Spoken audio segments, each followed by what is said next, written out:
Steel Curtain Network. Touchdown! Touchdown para Calvin Austin! El Monte Washington es arma. ¿Quién más? ¿Quién más? DJ Watt! What is up, Pittsburgh Steelers fans, and welcome back to another episode of the Steelers Preview. I'm Jeff Hartman, joined by Dave Schofield and Bryan Davis as we bring you the latest and greatest surrounding the black and gold. Dave, what's up? Not too much, Jeff. Nice to be back with you guys. I guess the Steelers fast begins tomorrow. That's right. Yes, that's true. Bryan Davis, what's up? Yeah, I don't know if I'm ready for that fast. There's been a lot to talk about, and now that we're not wondering who the quarterback's going to be, it's almost one to think that, my gosh, it's going to be this is the true offseason, I think. Yeah, there's not a lot of these lulls. I mean, when you think about it, post Super Bowl until new league year, after minicamp until training camp, it's literally just 2 kind of months if you look at duration of time. And we're going to get you ready here at Steel Curtain Network. And we're going to start off before we look ahead by looking backwards and seeing if we learned anything from the Steelers' offseason workouts. The answer could be didn't learn a thing. But there could also be some poignant things that have happened. I think that most of us would have at least one idea or topic. Dave, I want to start with you. What is something you learned from the Steelers' offseason workouts? Oh, that things can change big time in just a moment. I mean, well, if you're talking about, I mean, I'm mainly thinking of these 3 weeks that were OTAs and mandatory minicamp. That boy, did things really change between the two with everything and just the perception of everything. But the other thing is that it's not as big a deal of people missing the first 2 weeks. I mean, maybe it is a big deal, but it's not as highly publicized often as we realize. Like, did you guys realize before this week that, Juan Thornhill hadn't been here at all, along with DK Metcalf and others? I was surprised at the number of people that I did not realize that weren't there during the OTAs versus mandatory minicamp, when it was like, oh, look who's here now. I knew DK Metcalf wasn't at phase 3. I didn't know about Juan Thornhill, so that's news. I didn't know that. Yeah, he was. He wasn't. Boswell. Apparently, Darius Slay was there for a couple of days the first week, but then wasn't there the second week. So yeah, people making a big deal that the quarterback wasn't signed until after those 2 weeks. Apparently, there was a lot of people that weren't here. All right, Bryan, any thoughts on that, or did you have your own topic? I have my own topic, and it has a little bit to do with what Dave had to say. But basically, what I've learned more than anything from this whole process is, you're going to love this, the media matchmakers. Oh, gosh. What they do is they go up and make stories for us to click on. And the bottom line to it, none of that means anything. We just come up with scenarios. This could happen. The players aren't going to like it. The players aren't going to like with them courting Aaron Rodgers. Cam Hayward comes out this week and says, nobody cares about that stuff. The only people that matter are the ones here in this locker room. That was his words.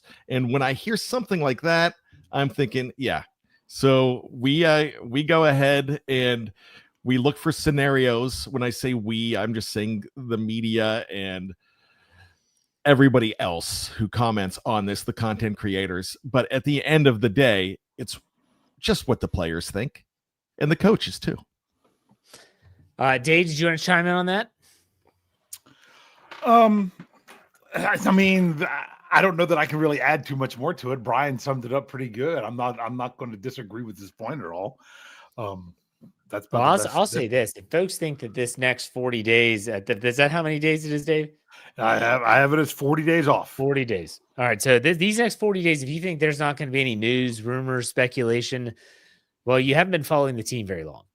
There's already reports and rumors out there that the Steelers are interested in potentially signing Jair Alexander, who was released by the Packers, potentially trading for Jalen Ramsey from the Miami Dolphins. Whether there's any fact to that or not, this is just the beginning. And with the Steelers still needing wide receiver 2, Bryan, you're right. Like, anyone that's even remotely possible, it's going to be brought up. So I think that that's a good point, that media matchmakers. I had to say that for the first time. I get to say that. So You're embracing it. yes, I'll embrace the media matchmakers. I'll say this.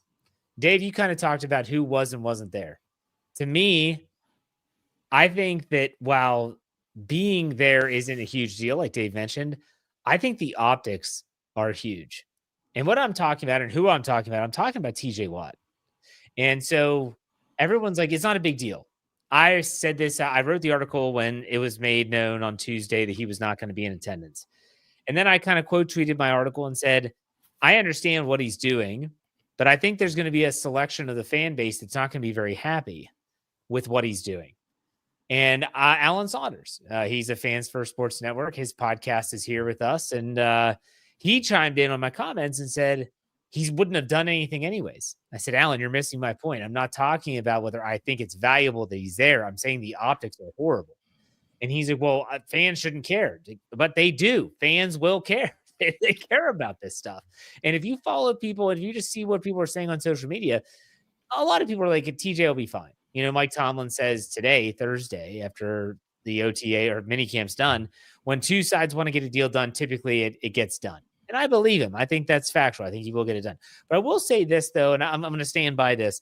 I think that TJ Watt, in terms of the way that the public perceives him, he might have gotten some bad advice from someone to not show up. If he would have shown up, talked to the media, hey, we're want to get a deal done. I want to be here for the rest of my career. I want to be a one helmet guy, as Mike Tomlin always talks about, and doesn't do anything, everyone will be like, hey, this is great. But he didn't. He didn't show up. So I'm going to say that I think the optics are pretty bad. I don't think it matters. I think they do get a deal done. I'll let you guys tee off on that if you'd like. Dave, you want to say anything? I mean, I have to agree that the optics aren't good. Whether or not it's valuable or not is a whole different story.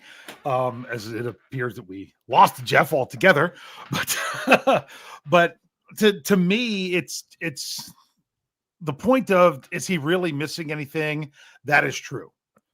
Is it true? Can it also be true that it looks bad that he's not there? Yes. That's where it's one of those times where two kind of opposite things can be true at the same time. That yes, it looks bad. And yes, he wouldn't have really done anything anyway. So it's what's more important, to look good to the fans and through the media, or to be properly prepared for the 2025 season? Can't you do both? Well, in this case, no, because it's not. I mean, because I'm just saying, like you say, even if he was there, he wasn't really going to do much of anything. Yeah, I don't think 3 days is going to make a player like in top form or not, but I understand what you're saying. Bryan, what's your take? You know, I care about what he does in the offseason on his own more than anything. I know that this guy's in it to win it. And I know that he's been waiting for his deal. And the Steelers, I know this, they've shuffled their feet. This could have been done last year. And really, it couldn't have been done last year. They won't do it unless they break their own rules. Yeah, but it could have been done. Sometimes you have to. We've seen the Steelers adjust their rules so often. By having their rules, you know who the Steelers screwed? The Steelers. They screwed themselves, because they could have got them for a lot less. They could have even done this before the windfall, before Crosby, before Garrett, before everybody else. My gosh, they should probably want to get it done before Hendrickson. That doesn't look like that's going to get done anytime soon either. My gosh, the Bengals have a mess. So if you're worried about TJ Watt, look at what's going on with the Bengals right now. Yuck. They've got a number 1 draft pick, and then one of their top sacker gone, and their top tackler is now in Vegas. So they have it worse than the Steelers do. But I get what you're saying about the optics, but the Steelers have screwed themselves here. They really could have. I mean, sometimes we've seen them break their own rules. Okay, well, let me ask you a question, Bryan. Do you think that TJ Watt's deal this year, assume he gets one from the Steelers, will be around $40 million a year? That's the going rate. Yeah, I actually think it's going to have to be to appease TJ Watt. So this is so good. Let me finish here real quick. Okay. This is where like JJ Watt going on the Pat McAfee show and running his mouth about how the Steelers should have done this, should have done that. If TJ Watt ends up getting almost $40 million a year, then guess what? You just made more money for yourself because you wouldn't have made that money if you had signed it the year before. I'm not sold that he would have signed a deal last year. To me, that's all pomp and circumstance around contractual negotiations. Hey, JJ, go on Pat McAfee and say, I would have signed a deal last year. It makes me look good. Like I'm a team player and they're the ones that are screwing the pooch. I'm not saying I buy that. And I agree with you, Bryan. The Steelers, and we don't know really, they could have extended an offer at the end of last season and said, hey, TJ, we want to get you under contract. We don't want to do this. And if everything that we know about his representation, if what we heard was true the last time we went through this, that TJ went into the room without his agent and said, let's sign the deal. His agent might be the one saying, we're not signing anytime soon. And hey, that's their right. I've always said a player like TJ Watt, why would he sign it now?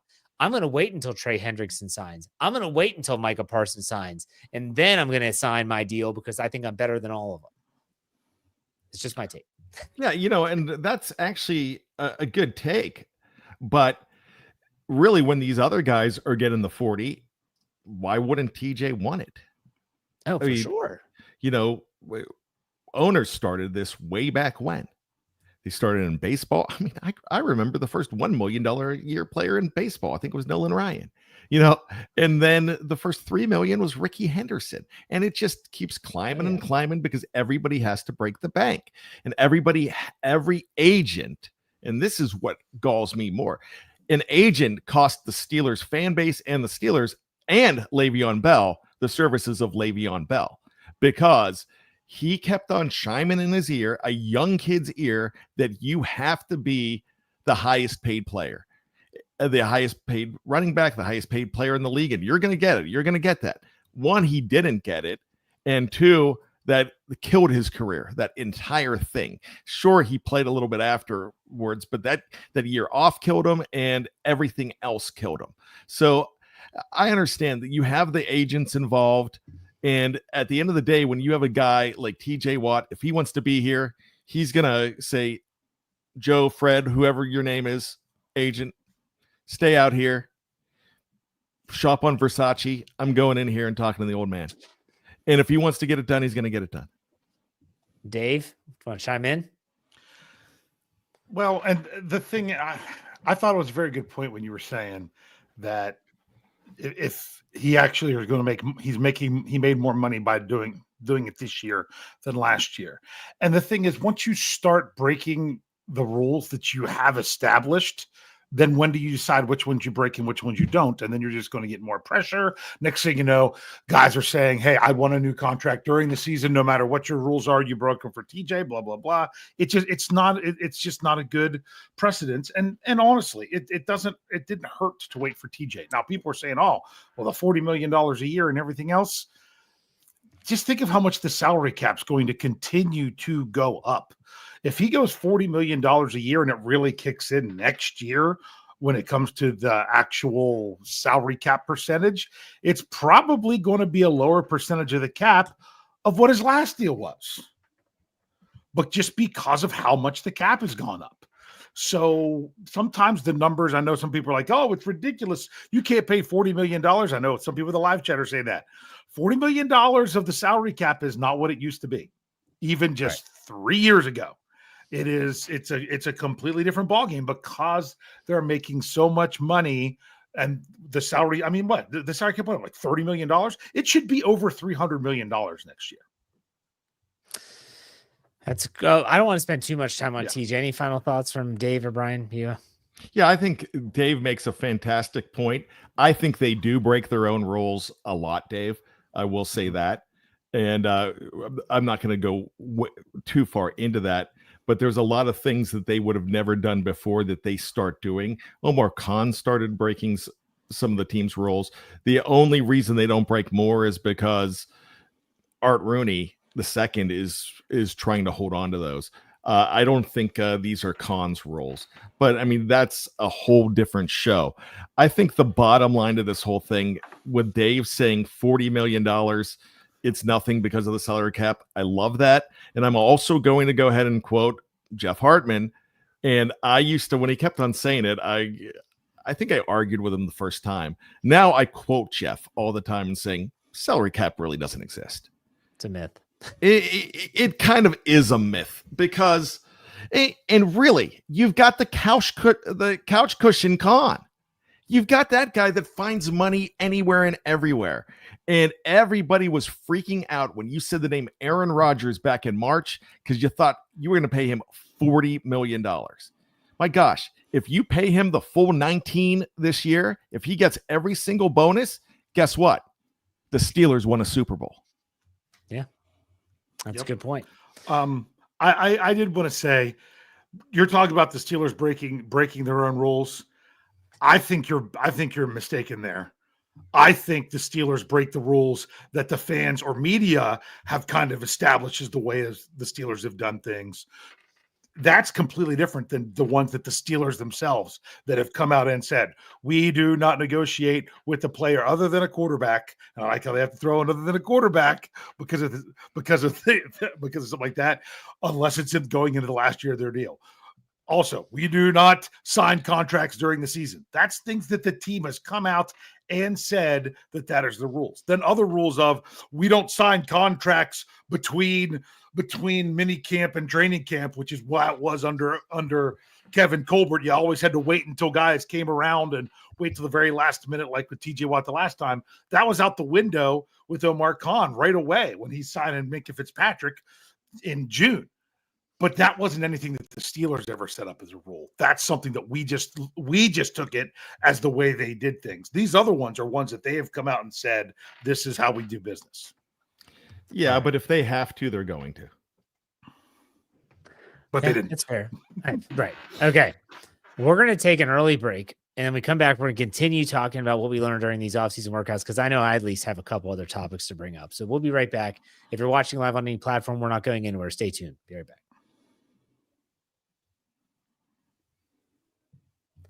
All right, Steeler fans, welcome back. Thank you all for being patient. For those that are on the audio side, for those on the visual side, meaning the live platforms, we're fine. We're back. Let's talk about other stuff that we learned during these workouts. Dave, what else you got? Anything? Other things from these workouts. Just a gentle reminder that outside of training camp, when fans are there, we don't get reports of team periods. That's what I would ultimately like to know. Hey, they do 7 shots even during OTAs and mandatory minicamp. We just don't get reports on what happened. We don't, and people that love to throw out there all these stats, which are obviously ridiculous, that they're doing it to, I think, kind of make fun of people that keep stats during training camp. That he's done this many completions or this many passes for this many touchdowns, this many interceptions. No, you don't get that kind of stuff during this time of year. It's, as Coach Tomlin says, it's football-like. It's not football, but it's one of those stages you just got to get through it to get to the next one. Yeah, some teams do. Oh, Jeff, you're muted. Then we lost Jeff again.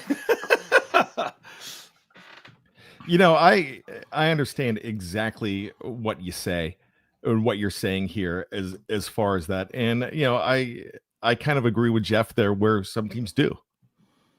But go ahead, Dave. I didn't realize that was really about. Jeff was saying some teams do. Yes. You talking to me now? Sorry, StreamYard's being all sorts of wonky with me. Yeah, Cleveland, they actually had beat writers release quarterbacks, all 15 of them they have on their roster right now. And they actually had like completion percentages and like how many passes they threw, completions in red zone, all this stuff. I'm watching this. I'm like, oh my gosh, the Steelers would freak out. The public relations would be livid. So some teams do that. I thought that's so weird. I thought that might have even been made up. That's why I asked that, because I did see some parody accounts for Steelers throwing out some stuff. I didn't realize it was that much taking a shot at the Browns or that was actually being done. But That's not what you get, and which is nice when we do get it. But I do understand that you know why you don't at this stage. Right. Bryan, what else did you learn? Anything? I have learned that the Steelers really think they have a championship secondary. And that is not only with what they're seeing from Minkah Fitzpatrick, they really feel like Minkah Fitzpatrick had an off year. And also, you heard the quote. I don't know if you heard the quote, but there was a quote from Juan Thornhill that I know they really like him. He is an upgrade from DeMonte KZ. And one of the things that you heard from Juan Thornhill is that they are doing everything for me to go ahead and get that football. And of course, you have Deshaun Elliott there. So you have three safeties they really like. They really like what they have in a guy like Big Play Slay. Can't call him Darius. So Big Play Slay, they like him because not only, even at 34 years old, not only is he a ball hawk and a winner, they know that he's mentoring Joey Porter Jr. Now, Gerald Alexander, the cornerbacks coach, also came out and said some things about Joey Porter Jr. And what he said was that really we're trying to have him more patient and almost lay off at the line of scrimmage and not make those mistakes and be more patient when going for the ball. So you know how many he had 15 penalties last season, and most of them were because of pass interference, and a lot of them were due to impatience. So Joey Porter's looking to grow as well. He's working hard. He's getting mentorship back there, but those five guys alone make up a pretty nice unit, and they could really help teams from running it up on the Steelers if they're patrolling that later part of the field. Dave, any thoughts on what Bryan said about the secondary? Yeah, I'll get to that later. Okay. I'm going to ask you all a question for mine. And that is, this is an honest question. It's not just a setup. When was the last time the Steelers had a first-round draft pick that they openly said at this stage of the game was getting first-team reps with any unit? Can you think of one? I can think of two. Okay, go for it. The most recent was basically Najee Harris. They True. put him in. I'll give you that. Okay. And then before that, I think the last time they did it was Ryan Shazier. I thought Tanya didn't get first team run last year, did he? I didn't think so. No. I'll give you one too. Okay, go for it. Marquise Pouncey. Did he get first team? I don't think he got it this early. I think he won out. He won it in camp, and that's why they moved on from. Why am I Harding? Right?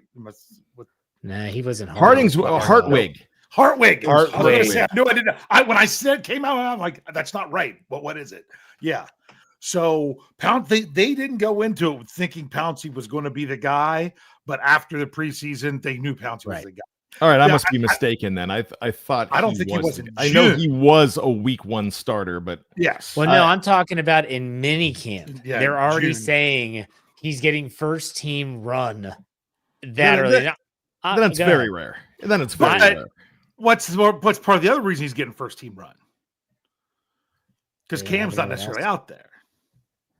It's still significant. I think. Yes, but I agree. And what I'm talking about, for those that don't know, Carl Dunbar, defensive line coach for the Steelers, came out and said that Derek Hartman, first-round draft pick, is getting first-team run right now with the defense. And I heard that. I was like, wow, they really just said that. I mean, maybe it was Coach Mitchell, but they used to never say that. I mean, when Cam was a rookie, and Cam spoke about this week, where he's like, look, we were coming off of a Super Bowl appearance. That team was loaded. Like, I was just trying to get on the field, let alone be on the field with the starters. And it's a different world compared to when Cam was a rookie in the 2011 draft. But I look at that and said, they at least see highly enough of him right now to say that about him. And I think that speaks volumes. I really do. That speaks almost as loudly as Fa'u Tanu essentially beating out Broderick Jones at right tackle last year. Now, that was not in mini camp. That was after training camp. But still, they don't usually do this with rookies. And here they are. And they're getting this kid out there. I'm like, oh man, I tell you what, like, this kind of gets me a little excited for Derek Hartman. Not gonna lie. But it also helps the position he plays, and that is Absolutely. it is a rotational position. So that's good. So I mean, think about that. If you would have seen that with Fautanu last year, you would have been like, that when you're right tackle, you're out there 100% of the snaps unless you're hurt. So Yeah. that's a much bigger deal. But you're right. It is a huge deal that they're doing it, but they should be. It still doesn't mean that they won't limit his snaps early in the season, even if he does start. I think they'll still do that for his own benefit and everything. But it's good to see him getting a lot of work in there. Bryan, go ahead. We would see right through that too, because there's some players that when you know that there's nothing behind him, when they drafted him, he was a no-brainer to be drafted, or at least the position was a no-brainer to be drafted. And the reason it was is because everybody knew that they had a huge hole. You had Larry Ogunjobi gone. Even if he wasn't gone, you would have had Larry Ogunjobi with a 6-week suspension. So who are you going to put there? Daniel Elaweke, who is getting second team nose tackle reps, but who are you going to? It's going to be a joke if you're putting someone else out there. Gosh, you don't even have a Chris Wormley anymore to go ahead and put the charade on. I mean, so at this point, it's like, you know what? Forget about smoke screens. Say, hey, the guy, he was drafted to be the guy, and right now he's the guy. I think that if the Steelers wanted to play that game that you just talked about that we would see right through, they'd say, Isaiah Loudermilk has earned it. He's been with the team for a long time. Or Dean Lowry's a veteran. He's been around the block a time or two. We're going to have him out there. We're going to have the young guy learn from him. They did it last year, too, at center. They did. The Steelers did it at center last year because everybody knew the Herbig thing. The Nate Herbig thing was a joke. Yeah. Yeah. And I think they actually did have, if I remember, correct me if I'm wrong, Nate Herbig was taking reps at minicamp last year over Zach Frazier, I do. Yeah. Oh, yeah. Why? Yeah. Why? And I get it. You want to make sure that you have him in backup position, but why not arm the guy that you see as your future right away as the guy to go ahead and get every single rep instead of playing a game? Yeah. Dave. All right. Whose turn is it? I think it's Dave's again. I don't even remember. Yeah. You guys are. I just like commenting more. I'm coming up with terrible stuff. You guys are coming up with just great say stuff. pass. Go ahead, Bryan. Because I just like commenting on this good stuff you guys said. I also learned that they really like the progress of Keanu Benton, and there's been a lot of people that have been kind of cooling on Keanu Benton. And I don't think that's a reason why. But when I'm talking about Keanu Benton, I'm also going to throw in other guys in his draft class. All of those guys have changed their weights. Keanu Benton came in with a different weight.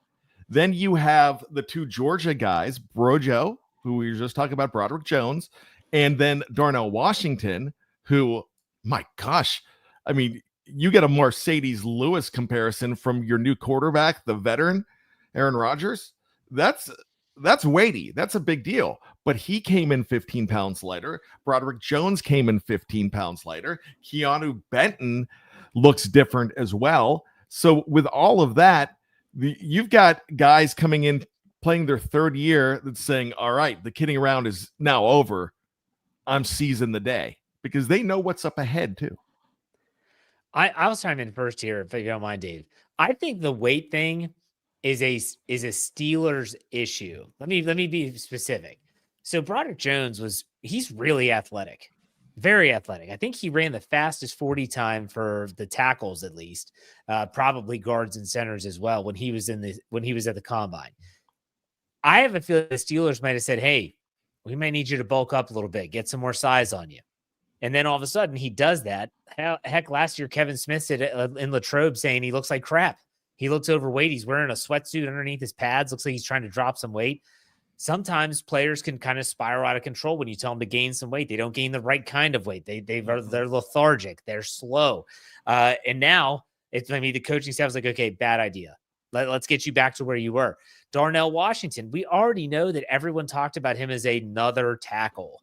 So maybe they said, hey, Darnell, why don't we try bulking up a little bit? Maybe you could be a bona fide other tackle. And Darnell Washington openly said, I haven't been this light. I feel great since college when I was at Georgia. Sometimes guys don't handle adding on, even if it's just 15 pounds. A lot of people are like, oh, it's just 15 pounds. That's 15 pounds. Go to a gym, go to your basement, find a bag of something that's 15 pounds and carry it around for a while. It's significant. And so I don't think that this is necessarily the players that were like, yeah, screw this. I'm not training this off season. I think the coaches might have said, because this happens all the time. It happens in high school. It happens all the way through college. They tell players at the end of the year, we want you to put on X number of pounds. We want you to be able to lift speed, whatever. I don't know. I'm glad that they lost the weight. I think it's going to help them, but I don't necessarily think it's an indicative of them being like lazy or anything. Dave, what's your thoughts? No, but I do. I'm sorry, Dave. I do feel that it's one of those things that I think they're seizing the day now. Yeah. Dave? Okay. Thoughts? For someone that's, had dealt with weight loss issues and things like that in their life, it's a lot of it is mental. So to me, when I hear that someone's, cut down their weight a little bit, like particularly Broderick Jones, looking at that as an example, to me, that tells me that he's probably in a better mental place where he needs to be coming into things. Because last year, was it all physical? Was it submental? Was it a little bit of both? All kinds of things like that. But if you're, to me, in order to drop that weight, that really takes that takes some mental fortitude to do that. So that kind of shows your mental dedication to it as well. That's what I really like about it, is that when you're doing what. Yeah, could the weight be good? Could the weight be bad? No, but if you're coming into it better mentally to start the year, that's what I really like to see. Good. Bryan, you have something else to say? Yeah, that's a fantastic point, because one thing that I was starting to hear, and I don't know if you were hearing it last year, but I don't know whether it was the fans or there was some writers saying it, they were throwing the L word on Broderick Jones, and it was lazy. And Jeff, I agree with you 100% that it's probably the coaching staff saying, hey, bulk up. But when you see a guy come in that big sometimes, and then you see him wearing a sweatsuit and you see him more lethargic, then you get the lazy tag. And especially when he's not playing well, you get the lazy tag. There might be a lot of reasons that he wasn't playing well at the beginning. One, Kevin Smith talks all the time about him playing out of position. Also, that right arm being hurt and on a brace last year at the beginning didn't help him either. So there's a lot of things to look at. A lot of people, they love the B word too, bust, and they want to throw that out early. We just talked about one of the greatest players currently for the Steelers at all time. You know how long it took Cam Hayward to really see the field? Yes, he had guys in front of him, but it took him 3 years to really look like the guy, because there was a lot of people thinking that he was picked because of his last name, and no one's saying it now. Right. All right. I want to go to something else I learned, and that is, Dave. Dave, do you want to say anything? Well, I'm just going to say it's funny how he was drafted in the first round because of his last name picks have turned out. Yeah. Yeah, that's true. All right. I was thinking about this, and Dave, you brought this up just for your first topic of what we learned, and that's how things can change quickly. I think the ripple effect of Aaron Rodgers will be two things. One, it'll be positive. And I think two, it'll be felt by more people than you think. And when I say that, I'm talking about, think back to when Pat Freiermuth, who I think is going to benefit the most from Aaron Rodgers. I honest to goodness feel this way. I think he's going to have a breakout year. When did he have his most productive seasons? Not so much from yards and touchdowns. When did he have his best season? In your opinion? Last year was pretty good, but he was older. But his best was probably the best numbers was his rookie year with Ben. That's exactly right. When Ben Roethlisberger was the one throwing him passes, I thought that was his best season. He scored a lot of touchdowns. He was able to do the things that Pat Freiermuth is good at, finding the soft spots in the zone. He's not a burner. He's not a Travis Kelce. Aaron Rodgers is going to be able to help him in that regard. But don't think that this also won't have an impact on someone like Zach Frazier. a second-year center snapping the ball to Aaron Rodgers, protections, getting the team set up in the right system and talking with him. Don't think that someone like Will Howard isn't going to benefit from being able to learn and watch this guy. You may hate his guts. The fan base, a lot of the people in the media really hate his guts. You know what rarely ever happens is you rarely hear a teammate say anything bad about Aaron Rodgers. He's typically liked in the locker room, and it's the media that can't stand him for whatever reason.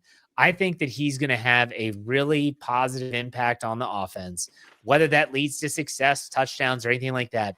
You can't replace experience. And that's exactly what he brings to still a very, very, very young offensive unit. Dave, you wanted to say something. I've got two. First of all, you mentioned Aaron Rodgers and Will Howard. Normally, you're like, was the vet going to teach the young guy how, all this stuff from all his knowledge? You could look at it this way, but y'all's going to look at it another way. This is Aaron Rodgers is learning as well because he's new to the team. Right.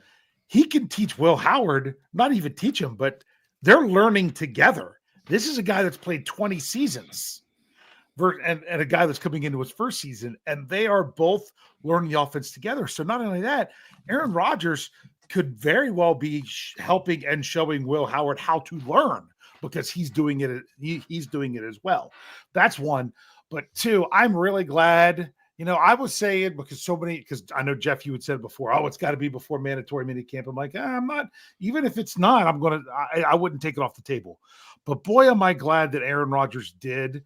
And that's him being in his Steeler uniform and throwing his first passes and all that stuff is behind us. Not something that we've got to talk and hear about and look at for the next 40 days in anticipation of him in his first practice with the Steelers. Now, could he get his first team practice with the Steelers? Yeah.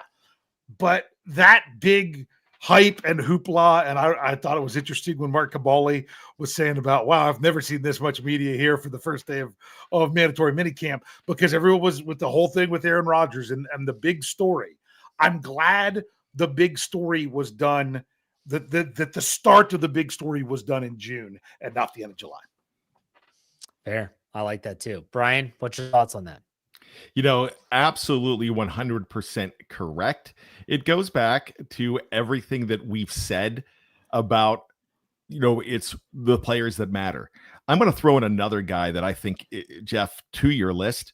I think Calvin Austin is going to benefit more and more than a lot of guys, because remember that third game of the season last year against the Chargers? He goes across the middle, takes the ball and splits the secondary and goes forever. And, that was a big score. Then all of a sudden, when Russell Wilson comes along, it seemed like Calvin Austin was more of your deep threat, and they were trying to throw him moon balls and throw him long balls.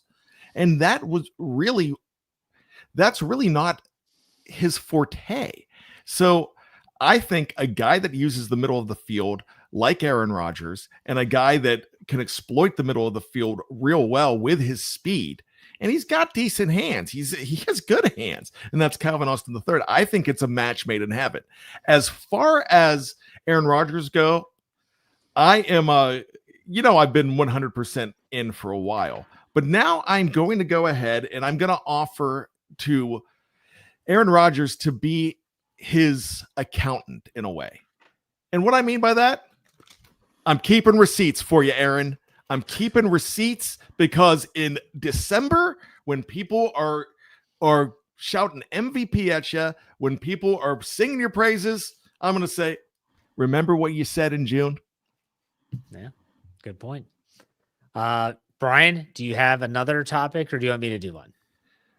Calvin Austin was my topic. Okay, that's fair. So I can go ahead and say that. I think that's it. Okay. I only have one more. And this is just an observation more than anything. Now, I didn't learn this, but it's just the fact that you see him in black and gold, and it's a little different. DK Metcalf is a freak of nature. That's his nickname for me. I'm going to call him the freak or the freak of nature every single time he plays, because he is human beings that size are not supposed to look like that, move like that, run like that, jump like that. It's amazing this guy is a monster. And I just think about all the times now that, Aaron Rodgers has such a quick release. How often are they going to run this slant to DK Metcalf, let him box out a small little defensive back and get 5, 6, 7 yards, or break a tackle and we're off to the races? But one more thing I like about DK Metcalf, and he was speaking to the media this week, and he said, they asked him about the play, which was an interception against Arizona at Arizona in prime time, because I remember loudmouth Chris Collinsworth on the call. It was on Sunday Night Football, and it was when Buda Baker intercepted the pass, and we all seen the clip where he just runs him down. He said, "That's who I am. I don't quit. I don't take plays off." And he has a little bit of that Antonio Brown. Remember, Antonio Brown used to catch a pass and he would sprint to the end zone. This is young. This is Antonio Brown, not AB. But they said he was the hardest working player. DK Metcalf has a little of that in him, and that's contagious. That is contagious. You compare that to the guy that was traded away, and you never really heard that. You never really had that guy that was seen like he was all in, that he didn't just say it, he embodied it and he did it. And so DK Metcalf, welcome to the Steelers. I'm really looking forward to watching him play football this year. I love that you say that, Jeff. And I also will just throw in the fact that a lot of people, whether they were talking about Pickens and Metcalf together, but more as super crash out brothers. Yeah. I really haven't seen much of a crash out ever from this guy off the field that much. Now I've seen him body slam a dude Yes. and on the field. and not have a problem doing it, but I've never heard him open his mouth for anything like that. So, and I know that was one of the worries about him when he was drafted, but the Steelers came really close, 2 picks, and they got Deontay Johnson instead. Deontay Johnson. Dave, any thoughts on DK Metcalf? Yeah. Bottom line is what you said. You don't have to question his effort. Right. That nice. is a night and day difference from last year. And the year before, because Deontay Johnson, you had to question his damn effort too. Sorry, pardon my French, but still. DK Metcalf will probably dive on a loose ball. He will probably block for his teammates. Oh, yeah. Yeah. What a breath of fresh air. And not just occasionally to say, look, I did it. He'd do it every time. Exactly. Without question. Yeah. Will he show up on time, though? Only time will tell. Yes. All right.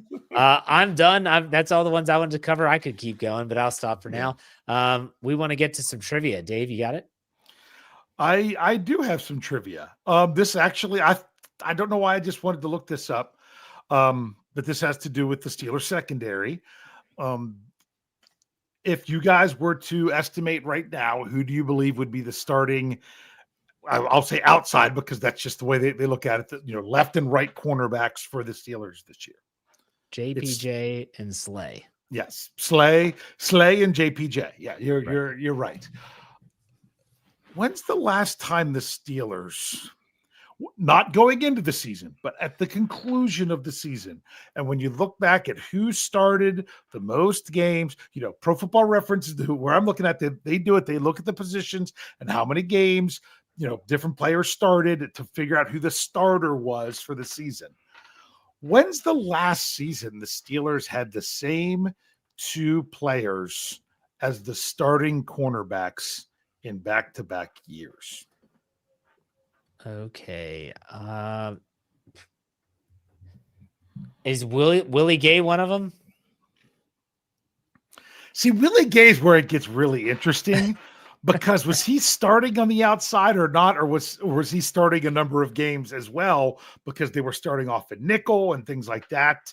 I will tell you that no, Willie Gay did not start with him and the same other person in back-to-back years, at least under Mike Tomlin. Are we talking Bryant McFadden and Ike Taylor? Brian McFadden and Ike Taylor. When would that have been? That would have been around 2009. Yeah, honestly, well, he was drafted in 2005. Yeah, but you had to stay in there. I'll be honest with you. I went as far back as 2006 to look at it just to see under the Tomlin era, because that was going to be a follow-up question. Well, then my answer. Sense there. What's that? My answer, if you were going back to 2006, it's Ike and Deshae. Mm-hmm.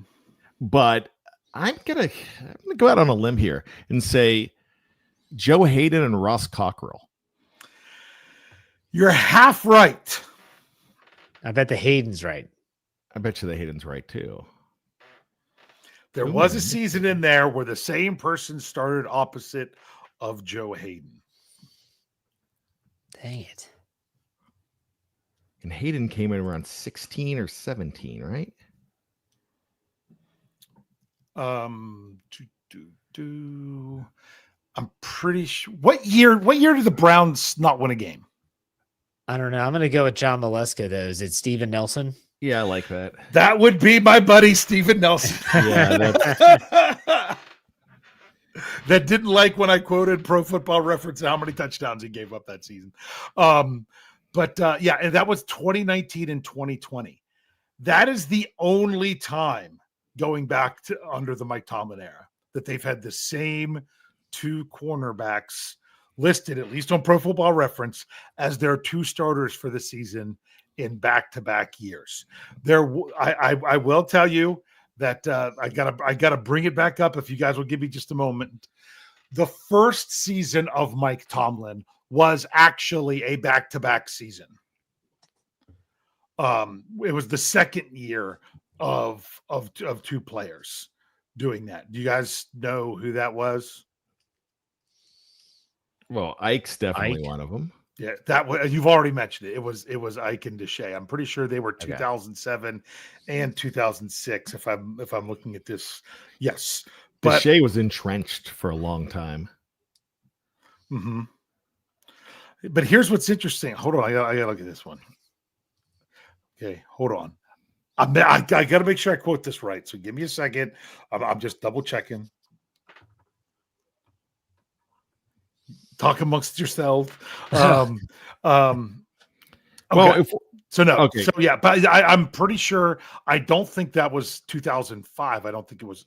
No, and 2005. So they had 3 years in a row. But then after that, the only time they've had back-to-back starting corners was in 2019 to 2020. So it's kind of been a carousel of moving in and out there a lot. You know, Deshae was that guy. I like to compare him to Hines Ward a little bit. He was a guy that's been there. He came at the same time that Hines Ward came in 98, and they were always looking for somebody better. Then they realized this guy's pretty good. And Deshae was one of them. He's a crappy landlord, though. I didn't know that about Deshae. He owned properties in Pittsburgh, and there were like drug deals happening there. It got raided and stuff. Like the house owned by Deshae Townsend. I'm like, Deshae Townsend, really? And he's probably back home in Birmingham or wherever because I know he played in Alabama. He's probably going, what? Is that it, Dave, or is there another part? Yeah, I was going to say both of the. You know, I said they had several years of Deshae and Ike Taylor. Who was with Deshae before Ike Taylor? Who was the other starter? And I'll tell you, it was in 2004. Oh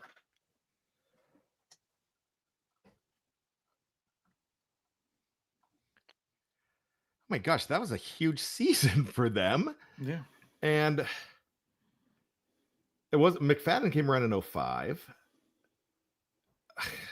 Wasn't Ricardo Coakley because he was a rookie in 2004. It wasn't like Dwayne Washington still hanging around, was it? Chad Scott.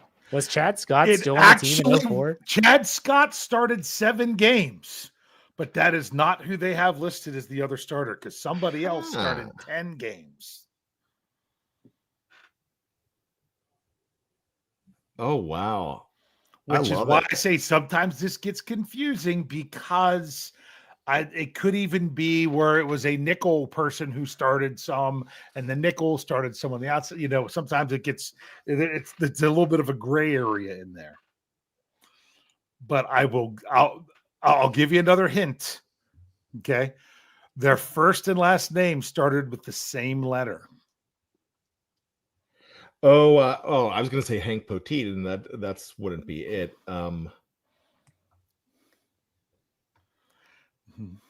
I'm drawing a blank. I'm drawing. He was drafted by the Steelers, then was gone for 7 years. Willie Williams. To come back for 2 more. Okay. That was Willie Williams. He started 10 games that year. I forgot about that comeback. Yeah. And Willie Williams won a title with him in 05, right? Yes. Hold on. I just had him up there. Where'd it go? Willie Williams. He was there. His last season was 05. So he gets a ring. Yeah. Yep. 1-time Super Bowl champ. So played in 30, played in 40. How about that? There you go. Good trivia. Good trivia. I like that. Yeah. So, all right, Bryan, some final thoughts. Go for it.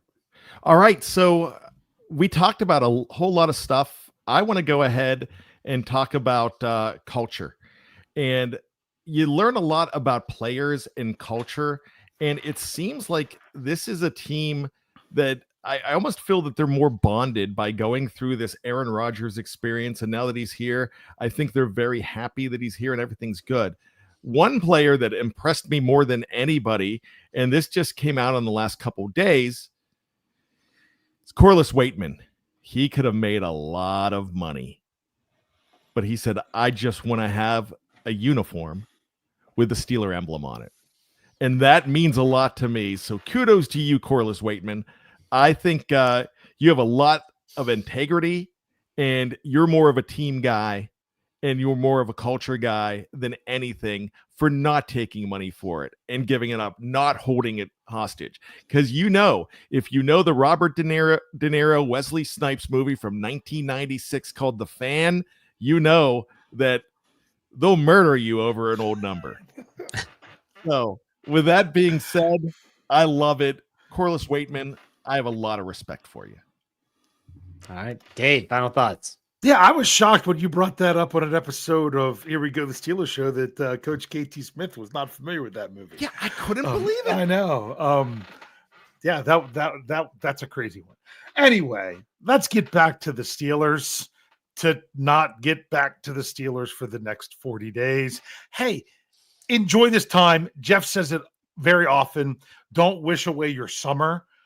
At the same time, it's not, there's a difference between not wishing it away, or to me, when it's like, oh man, summer vacation is done. It's the reward for after your downtime is complete, of like, well, oh man, summer vacation's done, got school, everything else, but at least I get the Steelers. To me, I'm at a point right now where I feel that this is exciting for the Steelers. It's crazy because so many things happened in stages. I don't think a lot of fans see how much the Steelers changed. Some are still insisting that this is still the same old team with the same old results and everything else. No, they didn't change the high ups on the coaching staff or things of that nature.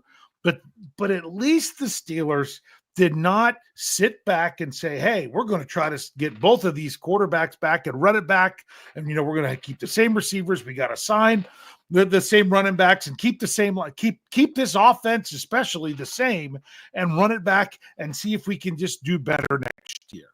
Now, will it be better? We don't know. We hope. And that's what we do with Steelers fans, but at least it wasn't, the trying to do the same thing over and over again and looking for a different result. Could this be a disaster for the Steelers? Yes, it could. But you could say that a lot of times, that there's never anything guaranteed going into it, that it could just fall apart. So I'm ready for this ride that will be the 2025 Pittsburgh Steelers, even if I have to wait another 40 days until we get back at it again. All right, my final thoughts is the super chat here from Steeler Fan 69. He gave us $10. Thank you very much. He said, here's what he says. Pat, Matt, and Tat are identical triplets. Pat and Matt are a foot taller than that Tat. When asked why they said Pat and Matt were breastfed, so there was no tit for Tat. I love it. That's close enough that could almost lines up to where you can make it a limerick. Yes, very close. I will say this as my actual final thoughts. Happy Father's Day to all the fathers out there. I know the gentlemen here on the screen are fathers. To anyone that still has their dad around, make sure you say Happy Father's Day. Give them a call. Tell them you love them. Give them a hug if you're around them. And honestly, if your father's not around, do something that reminds you of them and do something special. And it's a special day. So happy Father's Day to everyone out there. Enjoy the U.S. Open. Dave, why don't you send us out? Hey. We'll see you next time. Another Steelers preview.